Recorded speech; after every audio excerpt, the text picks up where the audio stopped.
Simaïva, secrétaire générale de l'Union populaire. On organise des réunions publiques le 6 et le 7, une par département. Et on aimerait en faire une à Montbéliard le 7. En fait, ce truc, c'est juste là. Jeuf, c'est à côté de Briey. Donc là, ouais, il faut absolument un truc à côté d'Épinal. Ça concerne les bus pour les meetings hologrammes de Trappes. Super, et merci à toi. Voilà, merci beaucoup, à très bientôt. Merci, à plus tard. Et ben, on essaye de proposer limitrophe peut-être la Tour du Pin. Oui, du coup, je vais appeler l'animateur de Castres, donc tu m'as donné le contact, et puis je vais voir avec lui. Ouais. Sachant que c'est une opération nationale qui sera valorisée nationalement. Fréjus, Cannes, Nice.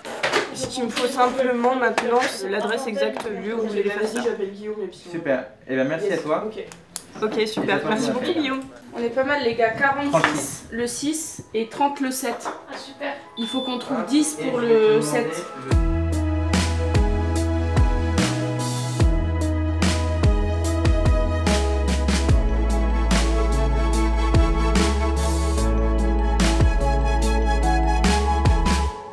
On se retrouve aujourd'hui, c'est le début de la dernière ligne droite, puisqu'il reste maintenant 14 jours, 13 jours, 2 semaines avant le premier tour de l'élection présidentielle le 10 avril prochain. Pour nous, dans la campagne électorale, se construit le rapport de force de la suite des événements. C'est donc pas une addition de coups de com' et de messages publicitaires. C'est une construction politique en soi. En tout cas, ce que ça montre, c'est que ça paye de tenir bon la ligne et de jamais céder, jamais reculer, jamais épouser une opinion, la clameur du moment. Hein, parce que dans le moment où, bien sûr, vous avez des gens qui se retournent contre vous, vous avez des gens qui réfléchissent et qui se disent « Ah bah ouais, c'est vrai, ah bah tiens, ils tiennent bon », et à qui ça inspire confiance, et c'est autour de cela que la vie se construit, à mesure que les idées se propagent. Donc, en tant que gens en crise, on va gagner. C'est très positif, parce que ça nous donne, ça montre cette lumière qui s'allume, et qu'on va essayer d'entretenir et de continuer à porter après. Alors, donc sur la dernière semaine, on concentre beaucoup d'énergie, beaucoup de réunions, beaucoup de médias. Il y a 2 journaux de TF1 et France 2 pour le journal télévisé. Il y a d'autres événements de cette nature. Et on continue vendredi jusqu'à la dernière heure de la campagne, c'est-à-dire jusqu'à minuit. Bon, voilà. Alors, sinon, je ne vais pas vous refaire les compliments que je peux faire d'habitude, parce que c'est extraordinaire ce que tout le monde a fait. C'est une équipe qui n'a pas d'équivalent pour constituer la même que la nôtre. Et je dis bien la nôtre, hein, je ne vous refais pas l'article sur le fait que la force d'une chaîne, c'est celle de son maillon le plus faible. Hein. Donc une force pareille, c'est 10 ans de travail accumulé par les uns et les autres, chacun a des postes et des endroits différents, et il n'y a pas d'équivalent à ça. Et personne n'est capable de produire quoi que ce soit qui ressemble de près ou de loin. Croyez que tout le monde le voit. Hein. Les journalistes, tout ça, ils se rendent compte qu'il se passe quelque chose. Et puis ils circulent, ils voient qu'il y a beaucoup de militants, de bénévoles, tout ça. Les publics que nous rassemblons sont très populaires, beaucoup plus qu'en 2017, en ce sens qu'ils sont beaucoup plus bigarrés, et que d'abord les publics sont très féminins. Ce n'était pas le cas en 2011-2012. C'était un peu plus le cas quand même en 2016-2017, mais c'est toujours un indicateur extrêmement important de la profondeur de l'application de ce qu'on fait. Et il y a aussi souvent des enfants. Donc quand on amène ces enfants, c'est à la fois parce qu'on se sent en sécurité, mais en plus parce qu'on est fier de ce qu'on est en train de faire et qu'on veut le montrer à ses gosses. Et qu'on veut qu'ils reçoivent comme ça un signal, même s'il est léger, hein, tout le monde aime assez ces enfants pour pas leur bourrer le crâne. Mais c'est des signes qui veulent dire plus que juste on est en sécurité. C'est on est fier de ce qu'on est en train de faire. Viens voir mon petit gars, viens voir ma fille. Voilà, regarde M. Mélenchon, et puis regarde Rouquin aussi, là. Si j'avais su, moi j'aurais été Rouquin dès le début. Les pauvres cheveux noirs. Bon, allez, je vous embrasse tous bien fort. Et là, on va aller voir aujourd'hui les métiers d'art, parce qu'on est dans le cadre des Journées européennes des métiers d'art, qui chaque année mettent en avant les métiers d'art. Notre boulot, au-delà de la restauration de la cathédrale, c'est de valoriser ces métiers et susciter des vocations. Donc avant de commencer les travaux, on passe par une phase de dépoussiérage. On est en train de terminer, dans un mois ça sera terminé. Et ensuite, dépoussiérage de quoi? Des peintures? De tout. De tout. Des clés de voûte, des murs, des nervures. Yes. Ça, je l'ai vu dans un documentaire où il y a des gars qui sont perchés d'une manière incroyable. Oui, ça c'est le documentaire avec France 2. Oui, avec des aspirateurs. Ils sont habillés en cosmonautes parce qu'il ne faut pas respirer de plomb. Ouais, bah, tu parles, bien ça, sûr. c'est une contrainte physique assez lourde.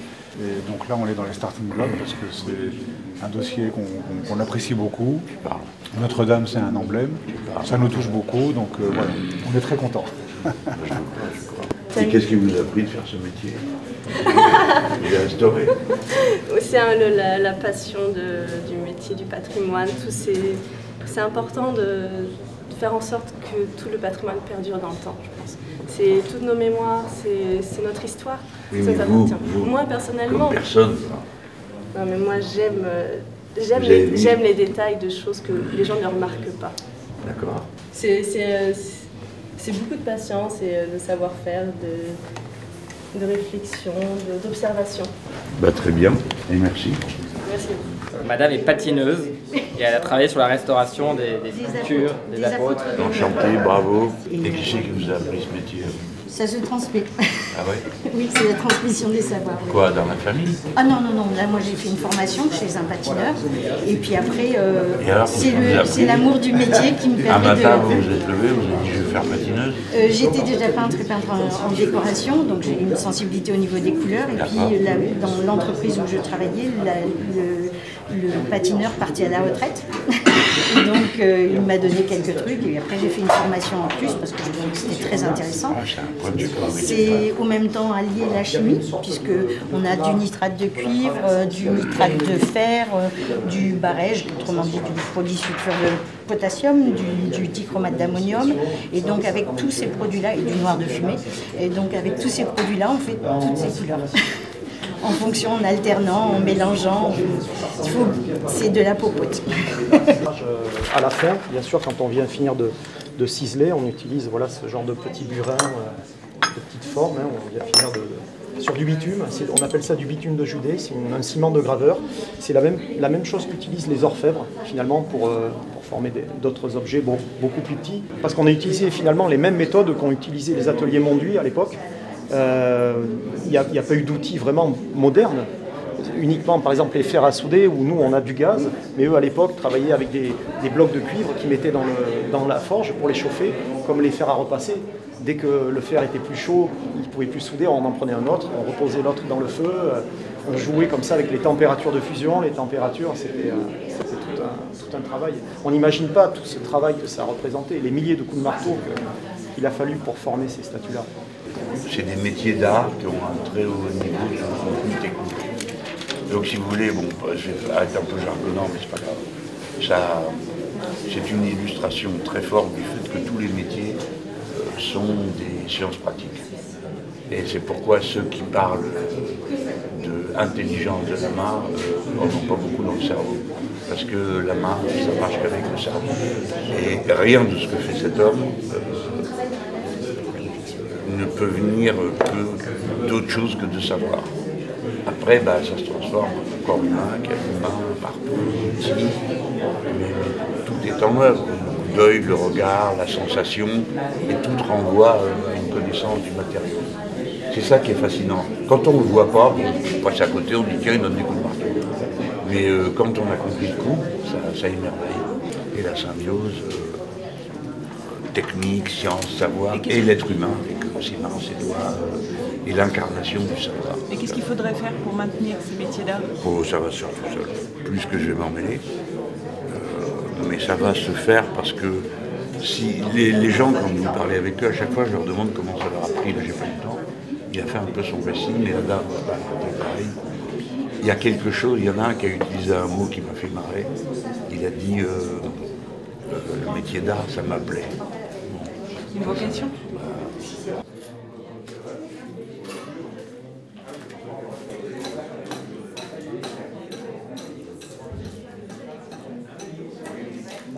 Là, qu'est-ce que vous faites? Vous refaites tout? Qu'est-ce qui s'est passé avec ces... Il y a eu beaucoup de plomb, de poussière de plomb dans l'orgue le soir de l'incendie, et donc l'orgue a besoin d'être décontaminé. D'accord. Donc on travaille avec un scaphandre oui. mais miraculeusement, on pourrait dire, il a été préservé. Donc pour notre part, par exemple, on a tous les tuyaux en atelier, on les nettoie, c'est tout. Et après on les reposera dans 2024 pour faire ressonner l'orgue. Dites, est-ce que, je vais vous dire une bêtise, mais j'ai vu que pour la cathédrale de Chartres, il y avait un rapport, mais je n'ai pas compris lequel, entre la hauteur des pans de mur et les notes. Ça existe, ça? Alors oui, alors là on va rentrer dans du pointu. Effectivement, il y a des rapports dans la fabrication des églises de cette époque. Des rapports harmoniques. Oui, et suivant les règles de Pythagore. Le nombre d'or rentre beaucoup dans la construction des bâtiments. Nous, on bénéficie de toutes ces recherches. Et ça avait vraiment un effet. Ça a du sens. Ah oui, chaque acoustique est différente, mais les plus belles acoustiques, c'est les cathédrales gothiques, clairement. Pour l'orgue, en tout cas, ça c'est évident. Ah ouais. Non, parce que comme mon slogan, c'est l'harmonie. Ah bah là, c'est-à-dire que... Mais alors, je cherche tous les trucs qui me permettent de montrer que l'harmonie, c'est un effet physique. C'est quelque chose qui répond à des normes objectives. C'est pas juste... Mais vous savez, il y a une phrase, je voudrais la retrouver dans les pensées de Pascal, qui dit que le peuple et l'humanité, c'est comme un orgue, des tuyaux très différents, mais tout ça, ça existe, ça finit par faire un bel ensemble. D'accord. Quand on finit l'instrument, quand on lui donne le son, celui qui fait la partie finale de l'instrument, c'est l'harmoniste. L'harmoniste. On fait de l'harmonie, c'est notre métier. Oui, alors bon, moi je suis complètement ignorant. Je voulais comment ça marche, l'harmonie, c'est quoi? Mais c'est tellement personnel du coup ça. Oui, parce que... Non, mais il y a des règles objectives. C'est-à-dire qu'on a d'abord une idée musicale en tête. On a d'abord une culture musicale. On a entendu dans nos oreilles tout ce qui s'est écrit pour l'orgue, etc. Donc tout ça, c'est attaché à des sonorités. Donc quand on a une série de tuyaux comme ça qui nous est remise par l'ouvrier qui a construit ces tuyaux, quand ça sort de la tuyauterie, un tuyau, il fait n'importe quoi comme ça. Donc on va lui donner une sonorité bien particulière en fonction de toute notre propre culture. Et puis de la caractéristique du jeu, de ce qu'on veut obtenir comme son. Et puis il faut avoir une oreille en... Ah oui, oui, il va faire un son, avec les mêmes tuyaux, je vais faire un autre son. Oui, c'est ça. Suivant l'harmonie, c'est différent. Comme les peintres, ils ont tous la même palette. Ah ouais. Et voilà, ça c'est... Ah ouais. Donc c'est indéfinissable à un moment. C'est vraiment les tripes du gars qui sont... Et sa culture. Parce que ce que vous venez de dire, la culture musicale intervient avant. Bien sûr, Elle t'encadre. Moi, ce qui m'intéresse, c'est les racines populaires de l'orgue. D'abord, premièrement, les orgues ont toujours été payés par des donateurs, par des mécènes et des choses comme ça. Et même parfois, certains instruments, ça a été le mécénat des pauvres. Je sais que, par exemple en Espagne, quand on a fait des restaurations, des simples paysans ont donné de l'argent pour que leur orgue rejoue, etc. Donc l'orgue, il est toujours attaché à un lieu, à une culture et à des gens. Les inaugurations d'orgue, quand ils sont restaurés, il y a tout le village qui est là. Et on ne peut pas y toucher. Pour eux, c'est extrêmement important. C'est un instrument qui a joué pour des cérémonies, par exemple les mariages, etc., des périodes heureuses, etc., ou des périodes de drame. Voilà. Donc tout ça, c'est extrêmement important. C'est pour ça que je trouve que dans l'orgue à tuyaux, il y a une racine populaire qui est fondamentale et moi qui me séduit beaucoup. Et souvent, il est dans les nefs, il est en haut, en fond de nef, en tribune. C'est vraiment le personnage qui prend la parole au nom de tous. Waouh. Moi, je trouve. Enfin, non, mais je l'entends parce que dans la pratique religieuse catholique, je ne sais pas trop comment le font les protestants, parce que je n'ai pas vraiment assisté. La totalité des sens sont sollicités. Oui, c'est ça, voilà, absolument.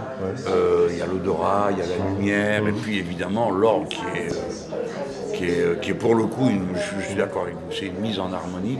C'est bien, comme vous l'avez dit, oui, qui parle pour les autres. Un orateur fait la même chose. Oui, c'est ça, voilà. Merci, monsieur. Merci de votre visite. C'est un plaisir de vous voir et merci pour ce que vous m'avez appris.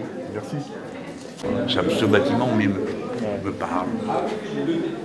Et pourquoi, mais je suis complètement mécréant. Ça n'a rien à voir. Voilà, exactement. Non, vous avez tout à fait Exactement. C'est oui, tout ce que ça porte. Et puis même dans le phénomène, si vous voulez, de la foi, il y a des choses qui touchent, qui parlent.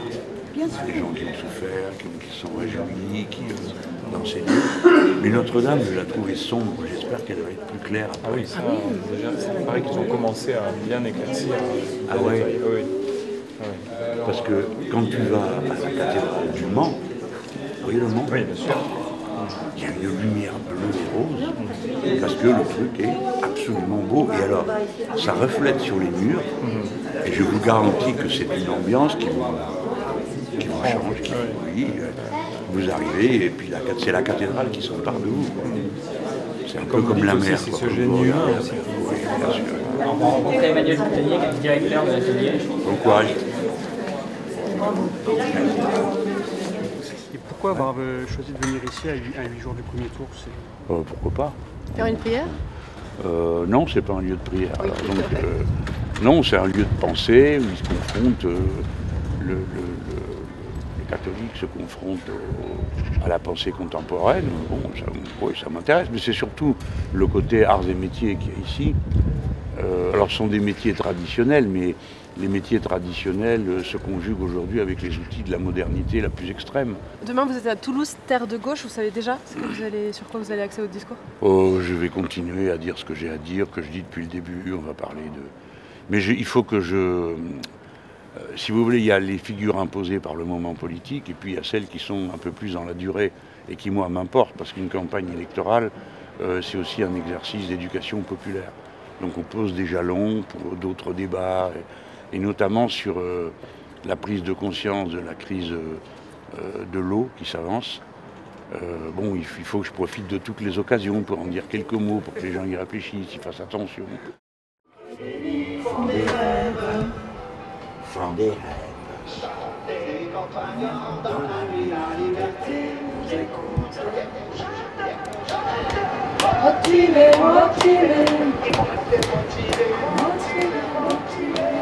Exigeant d'égalité, Against à chaque fois, Against 21 lois, Against 5 sur 27, marquez juste 5 sur 27. Fraternité, Against racisme, antisémitisme, haine des musulmans. Bon, ça je vais le passer là. 2 minutes par point pour arriver en bas de la page.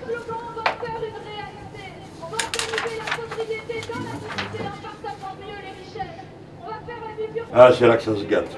Page 5, tu m'as dit combien? L'affaire McKinsey. 5, 6, 15 minutes. Les deux? Ouais. Non au Soliloque, non à la supercherie, ça vous aviez. Hier, malheureusement, au meeting Macron, d'abord de la pyrotechnique, ensuite un feu d'artifice de Bobard. Comment a-t-il pu croire qu'on ne s'en rendrait pas compte? Moi, je sais juste que la fois où je suis allé à l'Arena, c'était le concert des Pink Floyd. La dernière fois que je suis allé à l'Arena, c'est d'ailleurs la seule, c'était pour y voir les Pink Floyd. Eh bien, je vais vous dire, c'était plus rempli et moins planant. Et maintenant, ils ont tous compris que c'est impossible de gérer la société sans tenir aucun compte des cycles qui animent la nature. Et que la grande œuvre du XXIe siècle, c'est de faire coïncider les cycles de la nature et les cycles de l'activité humaine. Et c'est à ce prix que nous allons acquérir l'harmonie entre les êtres humains et avec la nature. Et s'il y a harmonie avec la nature, il y aura harmonie entre les êtres humains. Savez-vous que le quart de l'humanité ne sait pas ce qu'est la nuit, parce que la nuit est tout le temps éclairée pour elle. Savez-vous que le bruit, oui le bruit, est la première des causes de perturbations psychologiques et physiques, avant même, dans certains endroits, la pollution de l'air. Savez-vous que l'envahissement par le bruit humain de toutes les fréquences empêche dans la nature les animaux d'occuper la fréquence qui correspond à leur cri d'appel ou d'alarme. Tant et si bien que le bruit participe aussi directement à l'extinction des espèces et à la destruction de la biodiversité que l'air pourri ou que les eaux pourries. Le bruit, c'est-à-dire son contraire, le silence, est devenu un bien si prodigieux. La nuit, c'est-à-dire la possibilité d'observer les étoiles, comme l'ont fait aux premiers âges les premiers groupes humains, qui, à partir de là, en déduisirent des conclusions de mathématiques et de sciences qui permirent à l'humanité de cesser d'être ces petites troupes errantes sans futur, craignant le changement des saisons et ne sachant à quel moment semer ou récolter de peur de tout perdre. La nuit, le silence, l'obscurité, qui permet à chacun, comme en lui-même, de cultiver cette part de silence, cette part d'obscurité, sans laquelle il ne jaillit aucune fleur de soie. Voilà ce qu'est la vie, voilà ce qu'est l'harmonie à laquelle nous voulons arriver. Tout est politique.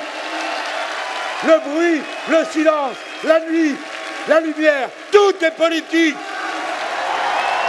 Ceux qui ont été capables d'inventer le retour à l'apprentissage à 12 ans, ceux qui ont été capables d'inventer le retour à la retraite à 65 ans, exactement comme en 1910, quand elle fut créée pour la première fois.